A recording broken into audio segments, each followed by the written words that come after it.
so important.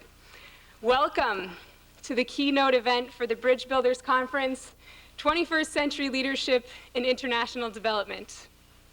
My name is Laura Wilson, and I'm a second-year Master in Public Policy student here at the Kennedy School. So, like many of you, I'm looking for a job. It is my distinct honor to welcome you here tonight to the culminating event for what has been a labor of love for many students across multiple Harvard campuses.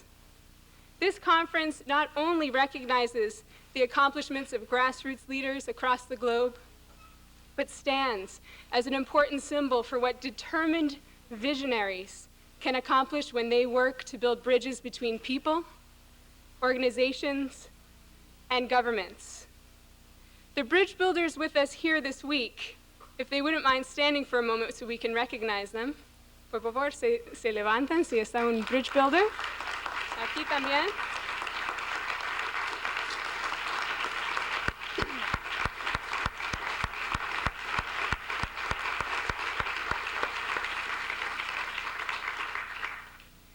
They have all demonstrated a commitment to engaging with those who hold vastly different viewpoints than their own. We can and we have learned so much from their risk-taking, from their willingness to see the world from another point of view. Could there be a better time to herald the important skill of bridge building? At this very moment, troops are being assembled in the Middle East in preparation for a possible war against Saddam Hussein. One way to interpret this action is as a consequence of the failure of the international community to build bridges of curiosity, communication, and openness with our Arab neighbors. Or one could interpret this to be the result of an embedded fear that we won't like what we see if we see in ourselves if we chance looking too deeply. Almost any way that one views the current tensions in today's environment, they are a product of burnt bridges, or bridges that were never attempted to be extended. Change must start with our everyday actions. Through our own commitment to openness at this very moment, we can make a world more peaceful, more tolerant, and more loving. And as we listen to the words this evening of Mr. Raymond Offenheiser of Oxfam America, I encourage you to consider the bridges that Oxfam has formed and become inspired to forge new ties with your local and global neighbors. Without further ado, I am honored to introduce Joseph Nye, Dean of the John F. Kennedy School of Government for the past 8 years. Dean Nye has been on the faculty of Harvard since 1964, during which time he also served as Assistant Secretary of Defense for International Security Affairs, Chair of the National Intelligence Council, and Assistant Secretary of State for Security Assistance, Science, and Technology. His most recent book, The Paradox of American Power, has received worldwide acclaim. Dean Nye.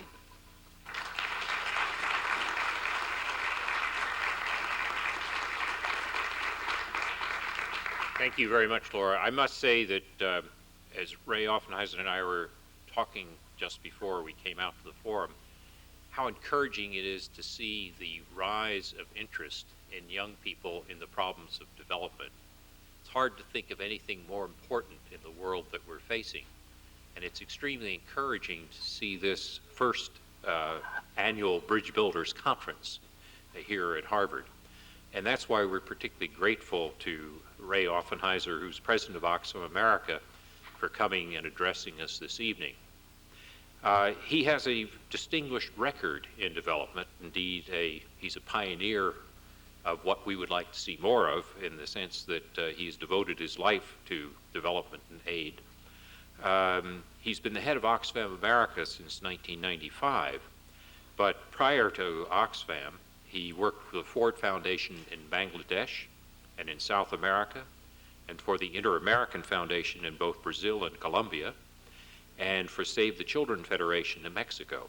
Pretty good record. I hope that some of our students here will be inspired to emulate it.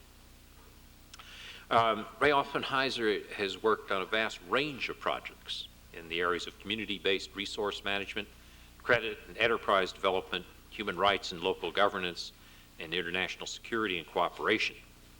In addition to his role at Oxfam America, as president of Oxfam America, he's been an advisor to the Asia Center here at Harvard, to the Carnegie Endowment for International Peace, and the Council on Economic Development, and is a member of the Council on Foreign Relations. Please join me in welcoming Ray Offenheiser to the Kennedy School this evening. Thank you.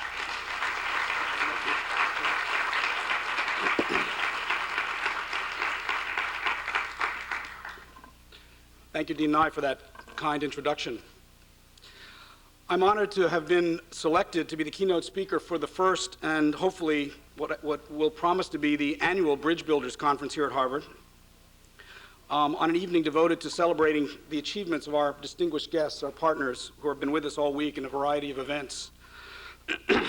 Oxfam, I would like to underline, has enjoyed a close relationship with staff and students here at the Kennedy School for much of the last 3 decades. Our first board chair was John Thomas, a distinguished member of your faculty. Marty Chen was a staff member for Oxfam in India, and David Brown of the Hauser Center currently serves on our board. And I might add, countless numbers of Kennedy School graduates, those of you looking for jobs, have worked with Oxfam here in Boston and actually overseas, even with the international Oxfams, for many years. So we very much value our association with Harvard and particularly with the Kennedy School. And I might even go so far as to say that you can rightly feel some pride and perhaps take some credit when we get it right, and you can disown us when we get it wrong. I'd also like to take a moment just to congratulate the student organizers and faculty sponsors of this important event. I know and you know the development issues have been debated among senior policymakers from this podium and the Arco Center for literally decades. However, this week-long event clearly signals a change, an opening, and an opportunity.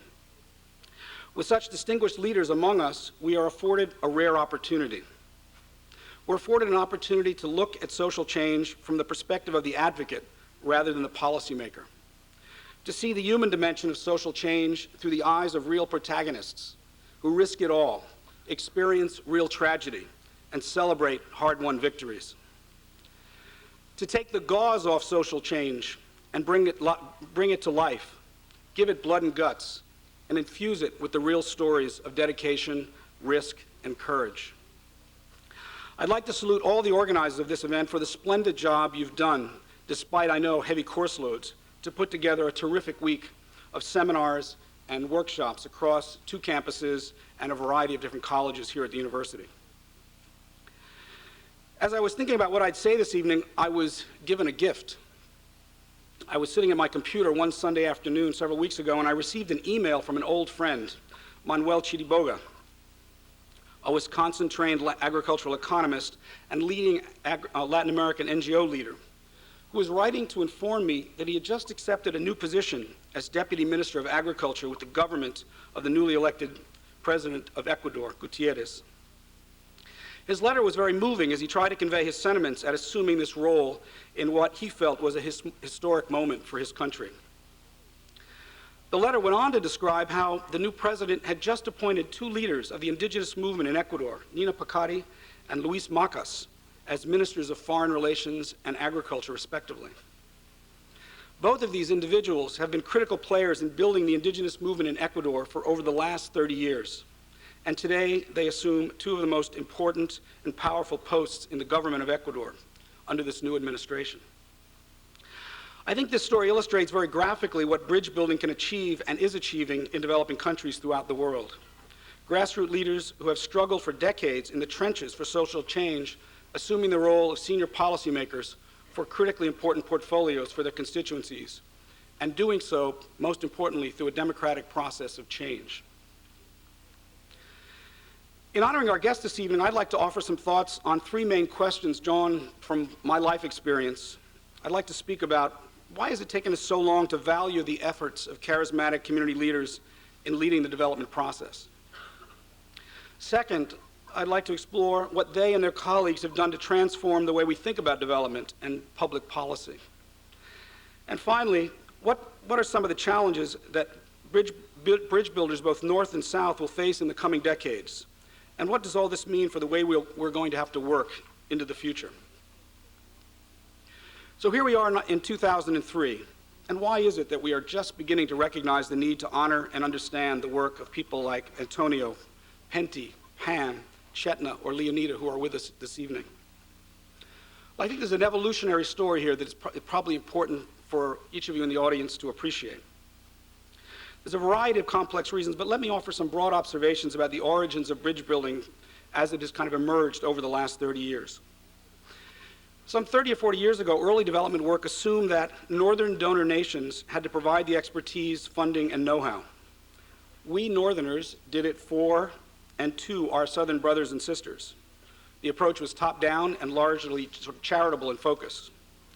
Bridges were built in one direction, with little regard as to whether their design suited those for whom they were intended.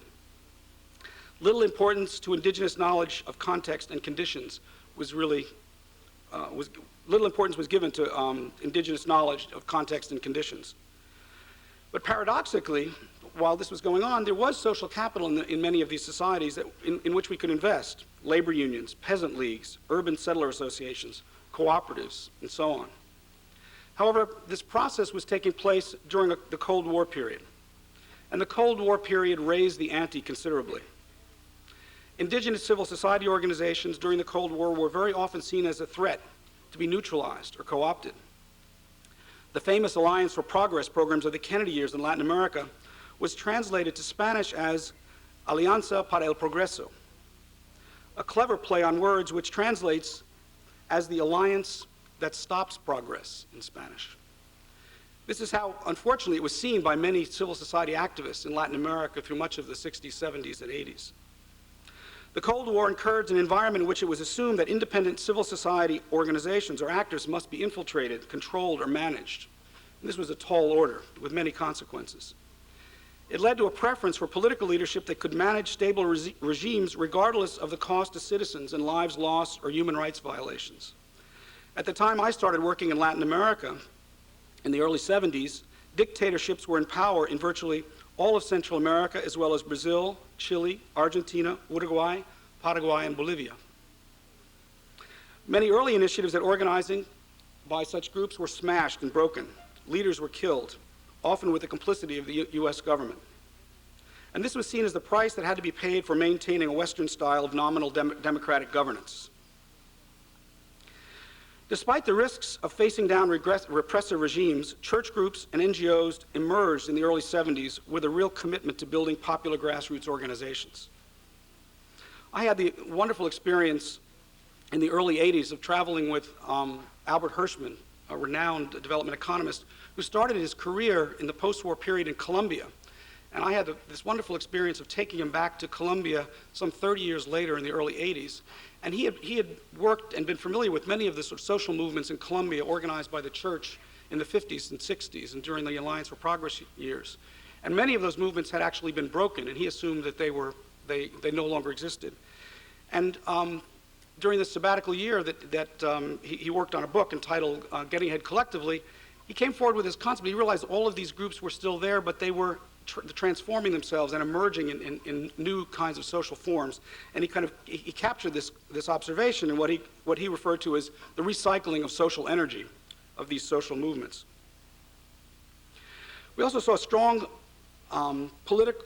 social, political, and ideological reaction to these repressive regimes during this period that created a fertile response that rumbled beneath the surface in many of these societies. Cross-class and interinstitutional linkages began to be built. These are, I guess, what we might characterize as the first small bridges being built within these societies.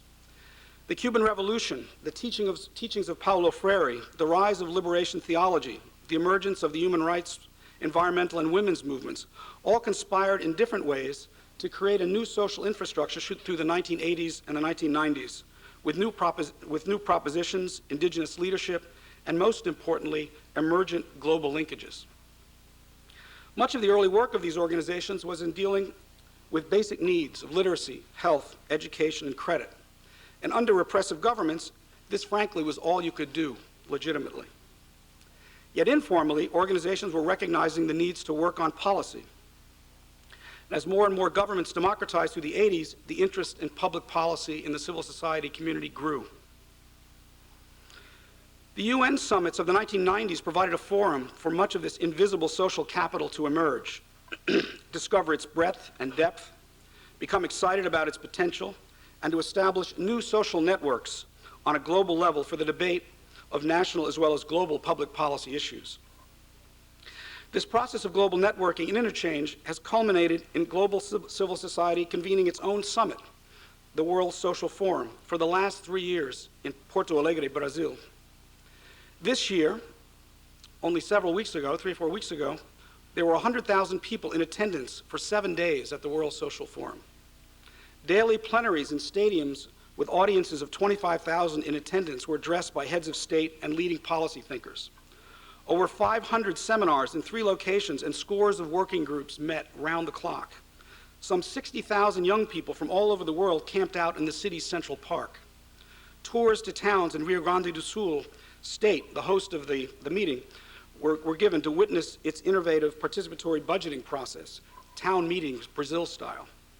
Satellite hookups were managed between the World Social Forum and the World Economic Forum in Davos. And evenings were jammed with planning sessions of networks preparing campaign strategies on virtually every issue you can possibly think of. In contrast to the World Economic Forum, the World Social Forum process is democratic and open. The demonstrators are inside and not outside.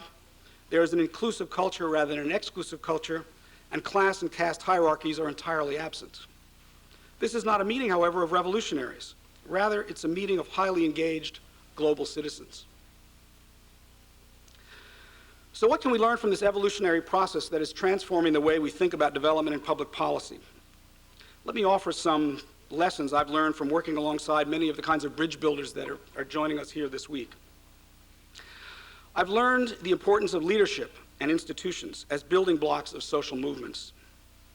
No bridge is built without having a strong foundation on each side of the river from which you can extend the span. Building these leadership cadres and institutional foundations has been much of what has made this work a success over the last 30 years. No one in graduate school ever told me the reason that most development projects fail and social change is stalled is weak institutions and bad governance. I had to discover that on my own. I learned also about the importance of building democratic practice. Many grassroots organizations have had to unlearn the kind of opposition politics they practiced under repressive regimes and to learn what it means to be a loyal opposition and play a civil role in holding governments accountable. I think we all would agree that where democracy flourishes, grassroots organizations grow and prosper, and many new bridges are built while others are renovated and extended. I learned the importance of pursuing counterintuitive, non-traditional alliances that cross class and interest boundaries. Traditionally, civil society organizations were highly distrustful of one another for a variety of good reasons. Indigenous groups tended to stay within their own community. Urban settler groups tended to stay within their own community. Environmental groups tended to stay within their own community. In some cases for political reasons, in other cases because of funding reasons, but the end result was isolation. As this community shed these fears, very dynamic new partnerships began to emerge between indigenous groups and environmental organizations, women's organizations, urban squatter groups, and think tanks, small farmer groups, and human rights organizations. What began as cutting-edge organizational behavior, this kind of interinstitutional interchange in the pursuit of mutual interest, is now, I would say, mainstream behavior. I also learned that the emergence of human rights as a unifying connective tissue has been critically important to the growth of global movements and the civil society, the advance of civil society throughout the world. During the Cold War, the West chose to define human rights solely in terms of civil and political rights. Today, the bridge builders are using the human rights discourse as a lingua franca that unites a wide range of interests around concerns for social, economic, as well as cultural rights. I also learned the importance of rethinking the role of the state. Flowing from this rights-based discourse is a realization that the concept of social, economic, and cultural rights requires a legal and institutional order to guarantee their proper implementation. New appreciation that the state is critical for the delivery of public goods and the maintenance of public order has been a realization, I think, that's emerged within civil society organizations, many of whom began their existence in opposition to the state. Therefore, I think what we see in many societies around the world are organizations pushing for the need to rethink the social contract on the national level. I also learned something about what I guess you might call the power of the simple, persuasive idea. Some of the most successful bridge-building projects that have become known around the world are based on very simple premises. The Grameen Bank of Mohammed Yunus is based on the simple premise that poor people are good credit risks. The work of Chico Mendes in the Brazilian Amazon is based on the simple premise that forest residents are good forest stewards. Not very elegant, but containing an incredible amount of moral power. I also learned that knowledge is the new currency driving social change, and the connection between knowledge and social change is critical for, I think, building the sort of societies and global systems that we care about and that we would like to see in place for the future. And I think the challenge for us is how do we build knowledge-based organizations that can compete with the state and private sector in defining alternative policy agendas. There's a critical need for good ideas and good analysis to make all of this happen. I also learned something about the need for building new organizations that can link local and global realities. How do you turn a local concern about a failed school in rural Mali into a debate about the failure of the state to provide adequate social sector spending into a debate about global debt relief? This requires new kinds of organizations with new competencies, working on multiple levels simultaneously with diverse stakeholders. We are still building this capacity, or these new bridges, on a global level. However, I believe this is where the real excitement will be in the next 20 years, is building these kinds of bridges between local reality, between the school in Mali and the debate on global issues and global public goods on an international level. So what are some of the challenges that bridge builders north and south will face in the coming decades, and what does all this mean for the way we're going to work together? I think the first thing it will mean is that we're going to see new partnerships around policy issues. NGOs are now accepted as players. Bridge builders, civil society representatives are accepted as players. We are expected to have ideas, new proposals, bold alternative visions. Do we? Will we? We need to step up to this challenge.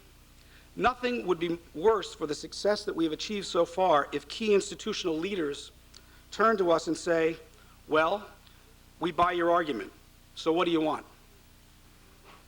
And we stand there mute, unable to answer the question. Second, I think the second challenge I think that lies before us is building the new global institutional architecture. As an internationalist organization, Oxfam believes strongly in the UN system, but we have serious concerns about other global institutions. Yet if we're to live in a globalizing world, we need to both build more democratic and accountable states, as well as to engage in debates about how we will build more effective global institutions. Much visioning will be needed from organizational strategists of the sort that produced here by the Kennedy School, who can imagine and see these new kinds of institutions. Another challenge will be the effort to redefine foreign aid. Last week I was at a reception with, and I was in a conversation with the Ugandan ambassador to the United States, who remarked to me, we would prefer fairly administered debt relief and equitable trade policy to foreign aid, as it has been traditionally practiced in our country. President Bush has made a bold move with the announcement of the MCA and the $5 billion of new money that's being put on the table for foreign aid. And this initiative could create a whole new philosophy about how aid is distributed. What should this new foreign aid program look like, and how should it work? This is a debate that's raging in Washington at the moment, and it begs good ideas, good inputs, and assurance that it will work for the kind of bridge builders that are represented here this evening. Another challenge is to tackle the question of the social responsibility of private capital. Many of the future debates that we will be having will not be about foreign aid, but about the role of private capital in shaping opportunity. Global civil society has recognized this challenge and is organizing to address it. Oxfam currently has a major trade campaign underway. Organizing is going on all over the world, and at the World Social Forum that I just mentioned to you, about regional trade agreements TRIPS agreements, commodity pricing, a whole range of complex trade questions. Other NGOs are focusing on the ethical contradictions in the supply chains of various industries. And I can assure you this work will only intensify in the coming years. And I think the final challenge is, for all of us, is to define what internationalism will mean for the next generations. And we might argue that today internationalism as a civic value is under some assault and under some scrutiny and question, not only here in the United States but around the world.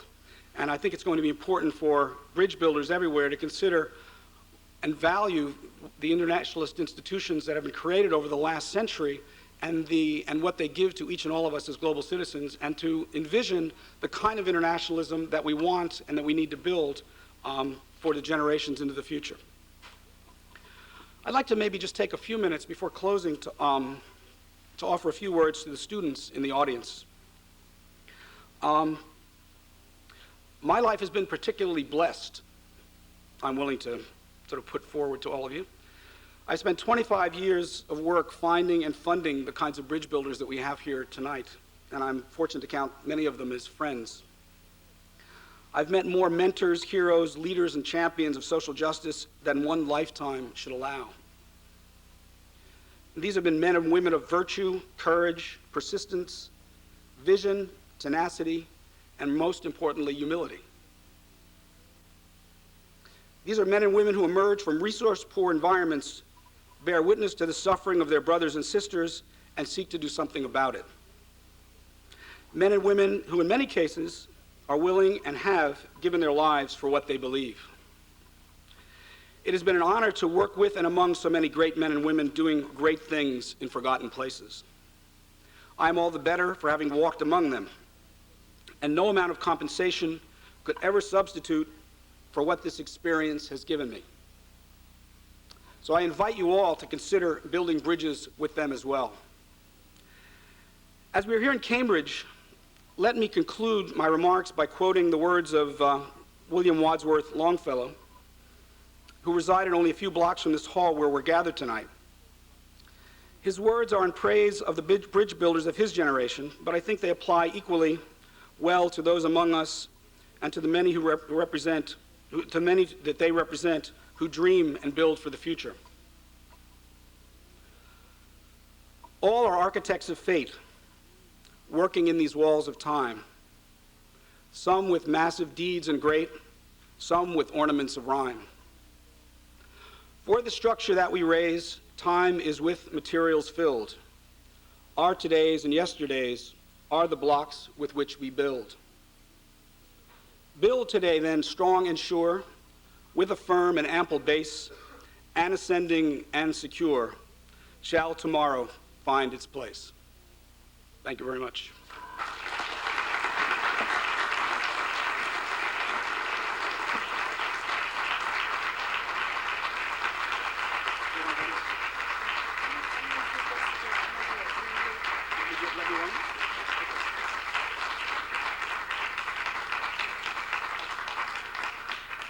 Thank you very much. I'm Pauline Peters, the faculty advisor to the Bridge Builders Conference, although all the work was done by the students, not by me. And I'm taking over from Dean Nye, who unfortunately has to go to another meeting, to moderate the questions. There are 4 microphones, one on either side of this level, and then one each up there. So if you want to line up behind the microphones, and then when you speak, if you could introduce yourself before you ask the question, and then Mr. Offenheiser can answer. So this gentleman here. Hi, my name is Dan Ovis. I'm a freshman at the college.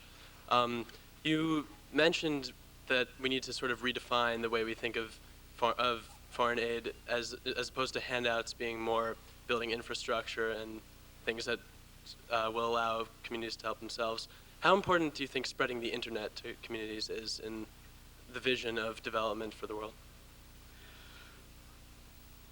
Well, I think for many of us,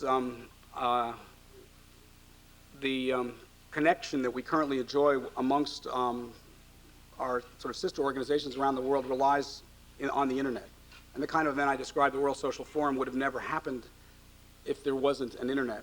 So I think as a vehicle for promoting sort of democratic discourse among civil society actors, it's a fabulous tool, and I think we'd be, worse off without it. As a centerpiece for development work, I think there's questions about whether the promotion of the internet needs to be driven by foreign aid funding, or whether in fact one can rely on the market itself and the demand that exists in many countries around the world for access to the internet to drive the spread of the technology. I had an experience in Bangladesh where, as I was at the time the head of the Ford Foundation, and we recognized there was an incredible amount of pent-up demand for the internet in the country, and the major obstacle to its being made available was government policy about communications, which was the legacy of British policy from the colonial period in the 1850s, which basically said the state had to own and control all telegraph communications technology, and this legislation hadn't been updated in about 100 years. And also the telephone company, which didn't want to allow access to the internet unless it could secure significant control over the profit flows. And so what the Ford Foundation did actually was develop a series of workshops. We developed like 10 or 15 workshops, and we did simulations of which Bangladeshi citizens could get access to on the internet. And by the time we were finished, there was a mass movement of professionals, doctors, lawyers, and academics going to the Bangladesh government asking for sort of a free market for internet access. So I think in many countries there's pent-up demand, and it can make a tremendous difference, although I think we need a variety of other things in addition to the internet to have real success. Hi. You mentioned in your speech that poor governance in institutions tends to undermine development efforts. And I'm wondering, this is a bit of a tricky question, but what role do you think that Oxfam America is playing? My understanding is most NGOs and civil society are non-governmental, even if they do work through current governments. So in countries where there is a corrupt government in place and is taking aid money and using it for purposes it's not intended to be used for, so the NGO finds a way to circumvent that and go directly to the people, maybe by sponsoring a bridge builder or something of that nature. How much are we really, as NGOs or as grassroots, working in grassroots development, helping those people to hold their own government accountable? I guess I wonder, are we not just placating their needs so that they don't feel as needy and they don't demand more from their own governments? Is that really a sustainable solution in your opinion? Do you see, is my question clear? Yeah.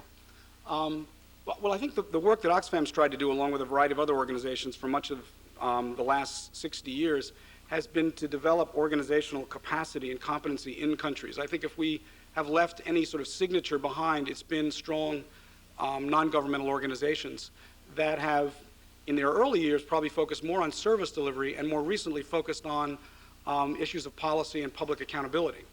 And I think the NGO community has gone through a bit of a shift in realizing that in the provision of public goods, that is to say education or health and so forth, to the public, that NGOs are never going to have sufficient resources to be able to provide those public goods on a mass scale to the citizens in the way they're really needed. And that governments are really going to have to do that. And I think there's been a shift in the way the civil society organizations and NGOs think about the state today, and are giving, I think, more emphasis to trying to build more honest, credible, and accountable governmental institutions. And I think more attention is being, and for that reason, I think there's been more attention being given to public policy on the national as well as the international level.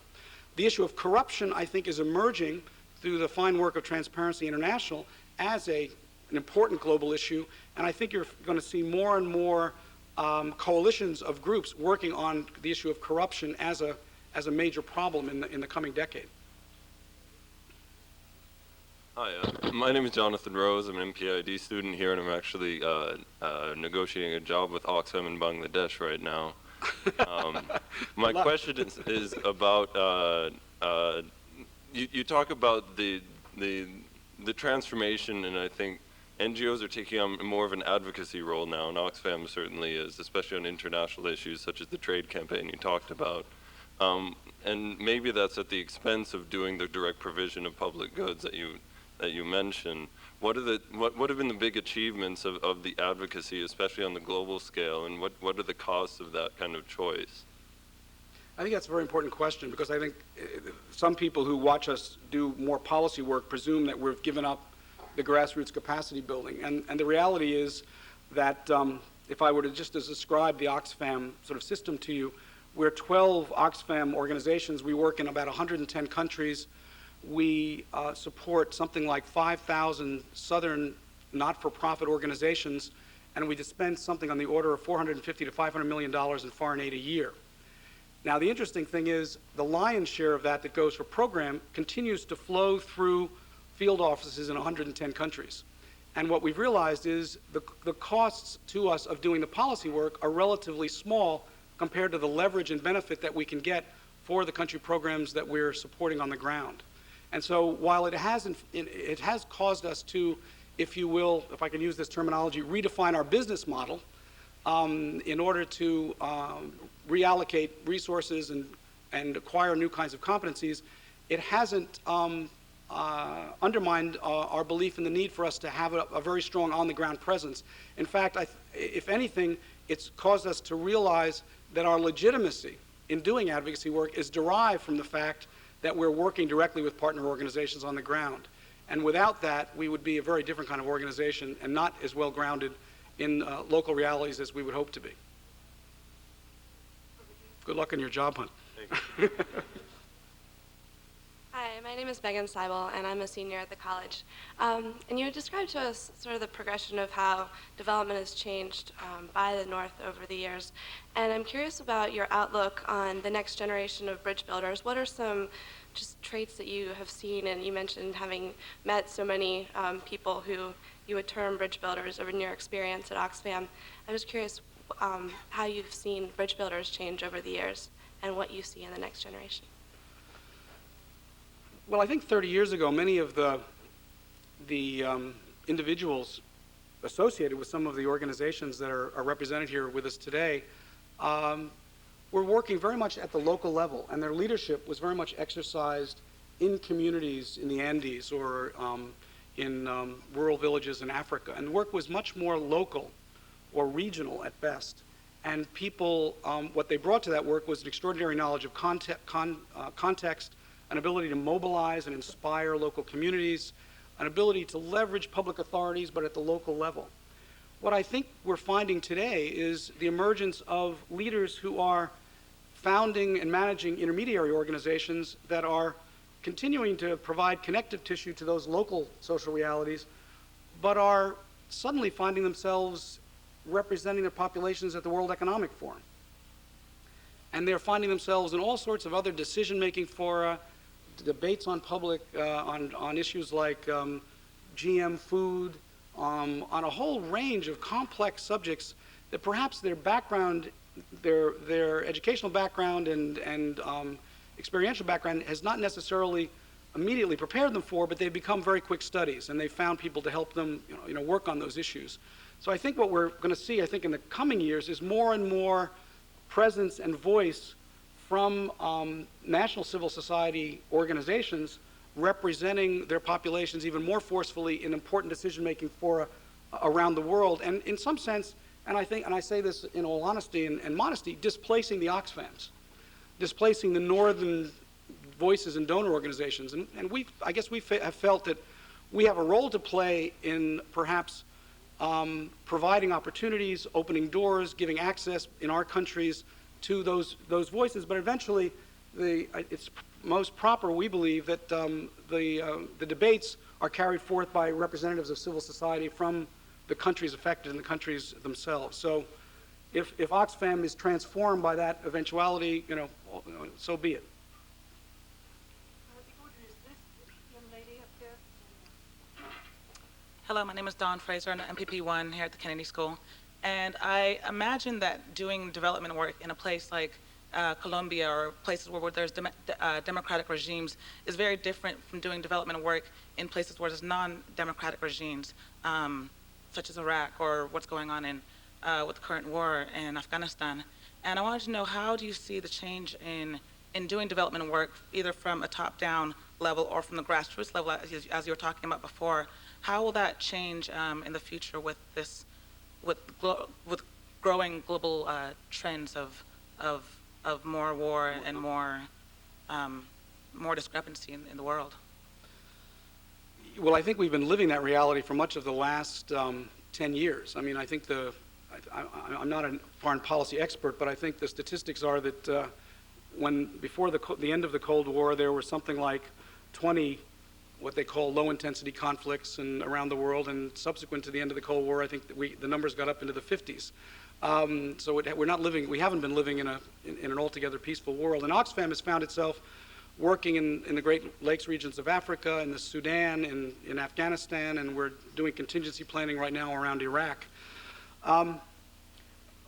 We approach that work both as a development work as well as humanitarian work. And in situations like Afghanistan, we were working before the conflict. We had 150 people on the ground in the country, basically trying to meet the food needs of civilians in very remote parts of the country. We were running feeding programs in collaboration with the World Food Program. We were also working on the Pakistani side of the border in refugee camps, where there are literally, in Pakistan alone, 2.5 million refugees, and then in Iran, and another 2 million. So we were heavily invested in trying to address the needs of those communities in the refugee communities in both Pakistan and Afghanistan. What we tried to do, and I think we were one of the few organizations that did this both before the conflict in Afghanistan and actually during and after, was we've tried to work through indigenous organizations to do that kind of humanitarian work, with the hope that it can transition quickly back into development work, that we can get refugees home, that fields can be replanted, and that there's a logical flow from people living in refugee camps and tents to, return and repatriation to where they actually live and where they want to work. So we try to build that into the way we do this program and wherever we do it, and wherever we can find indigenous capacity, we try to mobilize it. So in the case of Afghanistan, we were actually funding, during the conflict, and it was quite difficult to do this, some 25 NGOs that were on the ground. Now, many of them had actually been created and were working on the land, the demining program with the UN. And during the humanitarian crisis, they shifted their mission and were focusing more on meeting humanitarian needs, and have subsequently returned to demining and are still doing some humanitarian development work. Others were running clandestine schools for girls in both urban and rural areas of Afghanistan. But during the war, they were doing humanitarian work. And subsequent to the war, they've continued doing humanitarian work to some degree, and now they're back doing education, but they're out of the shadows. So we've tried to mix these things in some complicated ways in different contexts. But each situation offers different sorts of challenges, different levels of operational capacity, different possibilities in terms of the kind of partners you can work with, and the kind of institutional competency that's present, that can provide the kind of raw material and leadership that you need to move these agendas forward, in a way that they're really run by locals, as opposed to being run by expatriates. I've been asked, there's a translator translating English into Spanish. So if the speakers could speak a little bit more slowly. And Me too.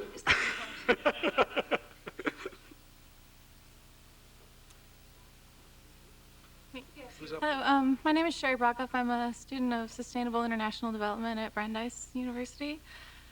It seems to me that after 50 years or so of international development efforts, we are still facing a lot of very complex issues at the community level. And I'm wondering, in your opinion, what have we learned recently about how to bring about effective change at the community level?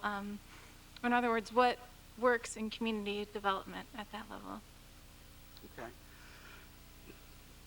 Well, I'm going to give you an Oxfam perspective on this. We for many years, found ourselves following I suppose you might say, a community development paradigm that was shared by many other development organizations, which had us building organizational competency and capacity at the community level, or trying to discover it where we could, with the idea that somehow if we mobilize resources at the local level, we could deliver public goods to a degree that would actually improve the social welfare of communities at the local level. And the kind of hypothesis that underlies this is a definition of poverty, which defines poverty as the absence of public goods. And I think it was probably fair to say that Oxfam, as well as most of the other not-for-profit organizations in the development community, both European and American, kind of shared that perspective. What Oxfam has concluded over the last 5 or 6 years, and it's kind of become a centerpiece of our sort of new vision and new planning, if you will, is that poverty is really about social exclusion. And that's the way we define it and see it today. And seeing it that way, we are really looking at what are the obstacles, what are the systemic barriers that minimize the opportunity of communities, people, subgroups, indigenous populations, ethnic minorities to really access opportunity. And that logic has led us to really focus much more on the question of what are the social, economic, and cultural rights of citizens in a particular country, and to try to think about how do we operationalize a rights-based perspective to development. And not only at a global level, but also at a local and at a community level. What does it mean to people at a community level to talk about human rights? And we've actually reorganized all of our work to focus on 5 basic rights: the right to sustainable livelihood, the right to public service, the right to security, the right to be heard, and the right to gender, ethnic, and religious freedom. And then what we've tried to say to our program people is organize your work to reflect operationalizing these rights concepts in a programmatic way. So we've sort of taken what we felt was a major failure in the way the development community organized its work, which I guess we would say it was trading more of a welfarist approach, in other words, the provision of public goods, for a rights-based approach. And the problem, I guess, we felt with the more of the welfare approach was that foreign aid organizations were, in some sense, pretending that their work was going to achieve the elimination of poverty in countries where the resources they were providing were far beneath the level of need that existed in the country. In other words, the gap between what we could provide and what was needed was enormous, and none of us were being particularly honest about that.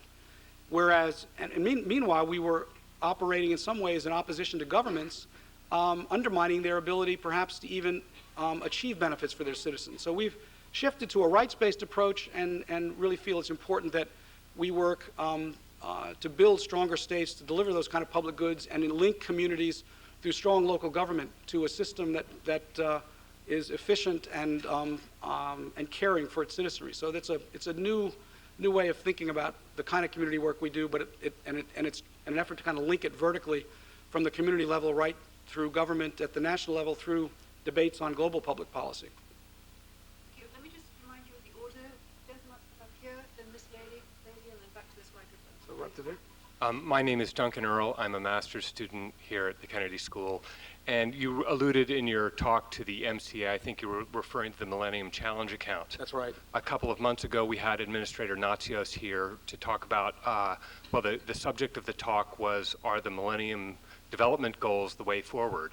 And in his talk, he did not address the Millennium Development Goals. He referred instead to the Millennium Challenge account. And I wonder if you could address the tension that there is between the U.S. government's policy, in particular on the Millennium Challenge account, and the Millennium Development Goals. His message was clearly that the good governance and other conditionality of the Millennium Challenge account took precedence over the Millennium Development Goals. This seems to be a high-level bridge that we need to build. Yeah. I was actually here for that talk, and I think your characterization is right on. And Mr. Natsios, I mean, I've had conversations with Mr. Natsios about this, and when you talk to Mr. Natsios about the Millennium Development Goals, he's very clear that he believes these goals are artificial, not necessarily achievable, and that you have to start at a more modest level and kind of work from there. The Millennium Challenge account, I think he feels is a great achievement by the administration, and in the sense that it offers new money for foreign aid, something we haven't seen for a long time, and it also offers a new and could potentially exciting framework if we can sort of get it right. I think the concerns that those of us who are working on the Millennium Challenge account have are that it may be too tightly linked exclusively to trade. It may favor advanced developing countries or the success stories over the poorer countries, and it may not really be effective in lifting those countries that perhaps need that aid more importantly. And it may at the same time, not address some of the critical issues of health and education that have been at the center of the debate about Millennium Challenge goals in favor of a more economic-centric approach. Is that?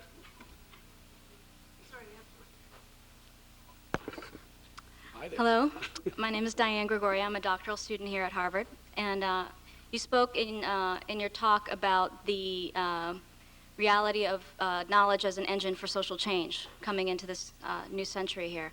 And I'm wondering, from your perspective, what do civil society organizations or grassroots organizations that are knowledge-driven in their quest for social change, what do they look like? How do they look differently from maybe civil society organizations that came before them? And how do you see Oxfam's role in facilitating these kinds of knowledge-driven social change organizations? Great.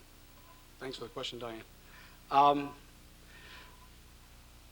I think there are a couple of characteristics of knowledge-based organizations that I would underline. One is that is the need to kind of build organizations that are reflecting on their real experience sort of at the coalface. In other words, what are we learning from the community leaders, the bridge builders that we're working with directly on the ground, face-to-face, about their social reality and their context and their real needs and problems?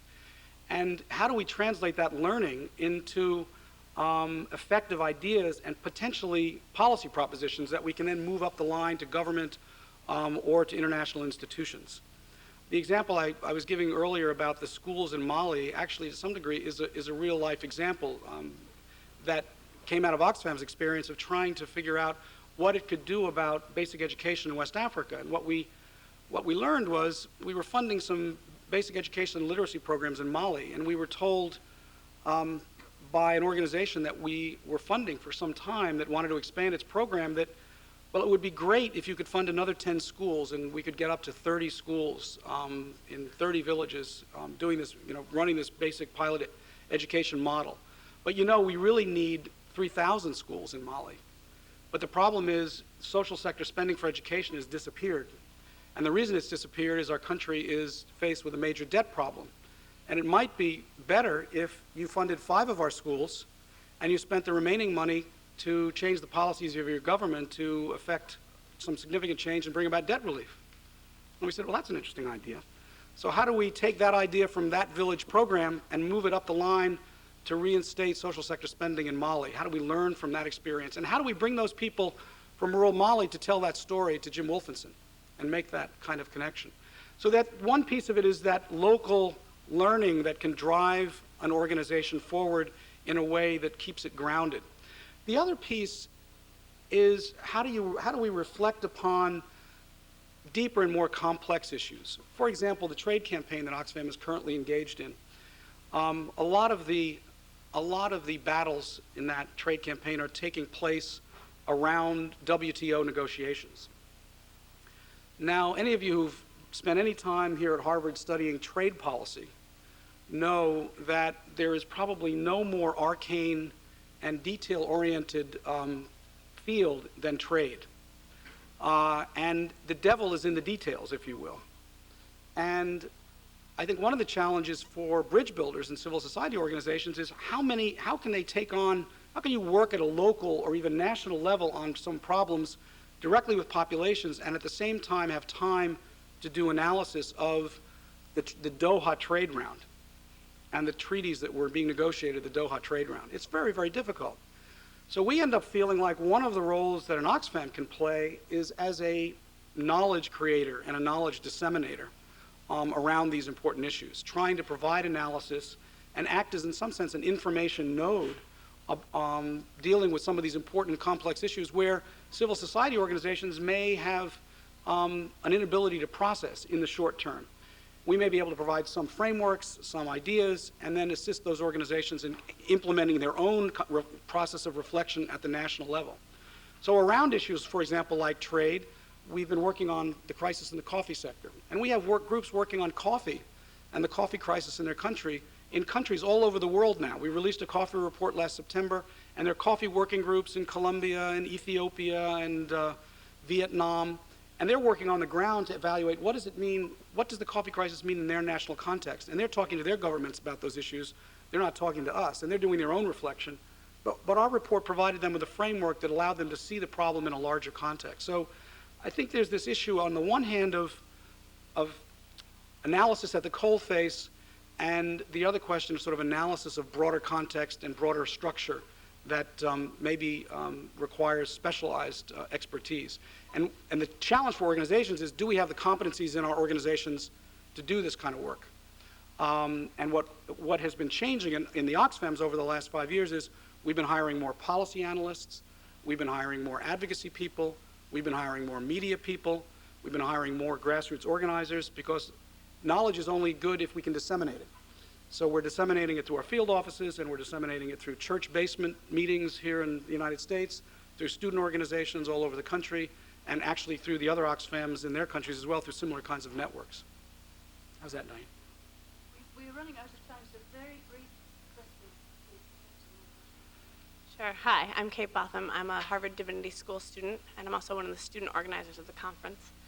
And I'm building a bridge between one of our bridge builders and you, and asking a question for Chetna from India, as well as a two-part question on behalf of myself. I think it's still pretty brief. The first is from Chetna, which is, if you had an open forum and the President of the United States was sitting across from you, what insight would you give him about bridge building? The second question is my own, which is, if you were sitting across from a 20-something-year-old Harvard student, what advice would you give her about bridge building? Okay.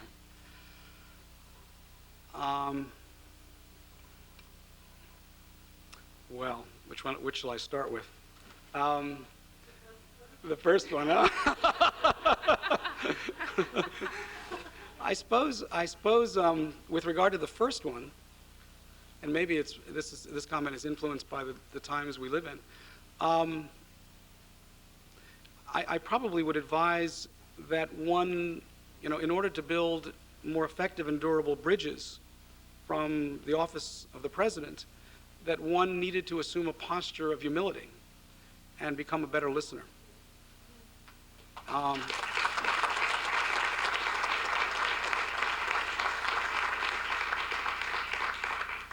And to the Harvard student, she or he, I think I would encourage that one think about whether the courses one is pursuing, the sort of life path one is pursuing, the vision one has of where one is taking one's life would actually enable one to be, I guess what I might call an organizational co-strategist with their partner in whatever country we might be talking about. Because I think one of the key features of bridge building is that, if bridges are going to connect, they've got to be built at the same spot in the river and cross. And if the strategy isn't right and the bridges aren't and the foundations aren't being laid on the right places in the river, the bridge won't connect. And I think the role, actually, increasingly the role for those of us from the United States and Europe who traditionally have been sort of have thought of ourselves as the development actors, the development experts, is actually to back off a little bit, or back off a lot, and presume that what we do know about is the context of our own country and our own public policy and some of the contradictions in that public policy. And what we may be very effective at doing is working with our partners in thinking about, how to understand the world we come from in a way that their programs and their initiatives may be more effective, so that we become co-strategists with them in achieving kind of a better outcome. Two very brief last questions. Thanks. It's great having you here. Generally, we have a tendency of asking very hard questions. People have been very soft on you, so I thought I'd just go a bit hard and keep up the tradition. And Oxfam is a great organization. I worked for them for 5 years, and I'm going back to work for them very likely once I graduate. So the Oxfam people always ask the toughest questions. Now the issue is all the bridge builders here and almost quite a lot of the people down in the grassroots also have this huge problem with the funding cycles. now you have, we are into trade campaign. I think we remember there was the time when there was this education campaign. And education problem was not solved. Of course, Oxfam got another fad and we moved on to trade. And of course, it also is with the funding cycle. So we'll have trade for a few years and then we'll give that up and we'll go on to another one. And then, of course, conflict, and then there's small arms, then there is, HIV, and then there are always problems, and there's always campaign. Without much more sustainable, change, we just can move on or tend to move on. Particularly given the new funding environment, we have to show impact. We have to show one of the greatest bane of all the bridge builders here is all those, the requirements, the impact analysis, the whole documentation, and the whole requirements. From an Oxfam, you are in a very great high decision-making point. From that perspective, this funding cycle, or the clutches which the funding cycle puts on in our doing real bridge building work, what changes would you like to see? What changes would you see? And what do you think you are currently doing in terms of addressing that? Yeah. That's a great question. I'm going to actually kind of characterize the problem, though, in a somewhat different way, because I'm living that problem every day. Because as a CEO of an organization, one of the things your board of directors is always asking you to do is focus, focus, focus. And yet there are so many issues to address that it oftentimes seems difficult to kind of pull it together. Actually, I think one of the big challenges that organizations like Oxfam are struggling with, and actually we've been encouraging some of the faculty here in the Kennedy School to help us with this, is the whole issue of issue-based campaigning as a new way of working for our organizations.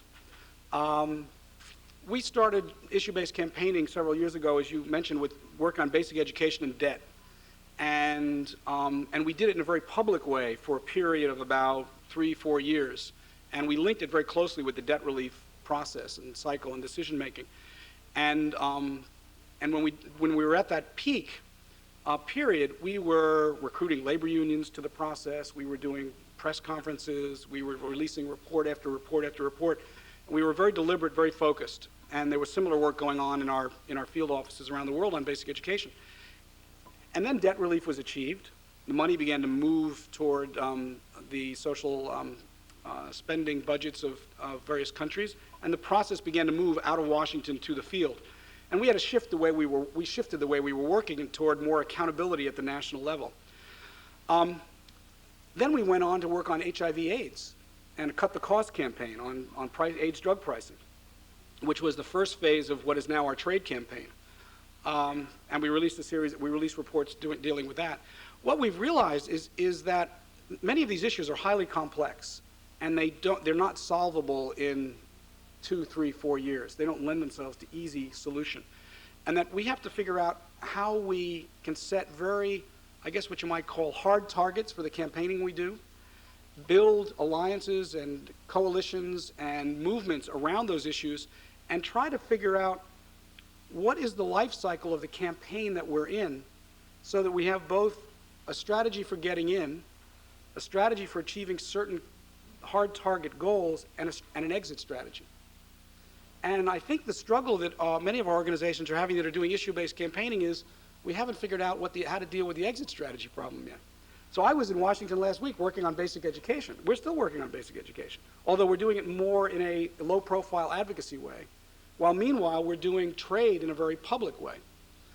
The issue of campaigning, the challenge for our organizations, though, in campaigning is we're trying to align every asset of our organization, from our field-based grant makers, through our Washington-based advocates, through our media people, through our e-advocacy networks, through our campus programs, through our marketing, all to support a common campaign theme. In other words, at all levels, we're trying to unify all of this work so the message is constant and being presented in a very powerful way. And we're trying to do this not just in the United States, we're trying to do it globally. So we're trying to connect all of this tissue and make it coordinated. So just, to give you a powerful example of what I'm talking about and how this works to push an issue forward. Last September, we released a report on the global crisis in the coffee sector. And for those of you who aren't following coffee beyond sort of fair trade, the price of coffee has plummeted 70% in the last 5 years, and there's a dramatic crisis in the coffee sectors of many countries around the world. And what we were trying to do was use this crisis in the coffee sector to highlight the fact that the commodity markets around the world don't necessarily deliver for the poor. In fact, they oftentimes create chaos in poor communities. In order to get the public attention around this issue, we produced a very well written analysis and report that we targeted and released the same day in 24 capitals around the world within the same 24-hour news cycle, with partner organizations, heads of state. We released one of the press conferences was at the International Coffee Organization in London. Others were on Capitol Hill here in Washington. And basically what we did was we started out in Hong Kong early in the morning, and we just went around the world and just, boom, boom, boom, boom, boom, just dropping that report. Literally, the press that we got was sensational. I mean, it literally went out on every wire service multiple times that same day. And then I actually did the release in Washington later that day. And then I got on a plane and flew to Bangkok. And I got on a plane here in Boston, and there was an article in the New York Times. I got on a plane in Atlanta, there was an editorial about that report in the Financial Times. I got to Bangkok, and there were 2 op-ed pieces in the 2 English language dailies in Bangkok, and I got to Ho Chi Minh City, and there was an op-ed in the Vietnamese press. So literally, you could feel the bounce of that report around the world. The struggle we then have is how to kind of keep the momentum behind that issue while not dropping the other ones and deal with this issue of campaigns management. That, for us, I think, is a cutting-edge organizational development challenge that we haven't met yet and that we're still struggling with, and that I think a lot of other organizations like ours are going to be struggling with for the next 5 or 6 years, and we welcome all the help we can get from the wise minds here at Harvard. But thanks for that wonderful question. Thank you. No, absolutely the last one. I'm sorry to cut you off. We're already running over. Good evening. My name is Ani Choing Droma. So I'm one of the participants at the Bridge Building Conference. My question is, does Oxfam supports projects that are not just culturally oriented, but religiously oriented also, in a sense that culture is very much strongly religiously oriented? If so, then up to what extent, and if so, do you foresee moral-based projects as projects to support in the future? Okay. Well, a couple of comments. Oxfam is fundamentally a secular development organization, but the interesting thing about our history is that our founders, both the history of Oxfam is the short history is that we were founded at Oxford University in England as the Oxford Committee on Famine Relief, and we were founded during the Second World War by a group of Oxford dons, classics scholars concerned about the plight of Greek war refugees in Greece during the Second World War, and Quakers and Church of England folks and Unitarians in England. And so the interesting thing about our organizational culture is it has always been an interesting or curious mix of thinking and sort of moral value or ethical principle, grounded to some degree in these religious traditions, although we're not a faith-based organization. In our work on the ground and with communities, we have given emphasis to the programs of culture and tried to look at the whole issue of culture and development, although I think it's a complicated area that has been sort of, I think, not adequately appreciated by many, many organizations over the last 30, 40 years. As far as explicitly funding religious or faith-based organizations in order to provide a certain kind of moral guidance within a society, we don't do that in a self-conscious way, I think maybe is the best way I can put it. But we have no problems in funding organizations that may have a religious base or a faith-based belief system undergirding the kind of work they're doing. But as a secular organization, we feel in the same sense that we remain sort of independent from politics, we remain independent from supporting any particular set of religious beliefs. Although we are not at all adverse to supporting strong, well-based or well-founded work of faith-based organizations, whatever that faith might be. Thank you very much. Thank you. I'd just like to thank Mr. Offenheiser for the talk. This is our last formal event at the Bridge Building Conference, so we'd like to thank him and the Bridge Builders all at once.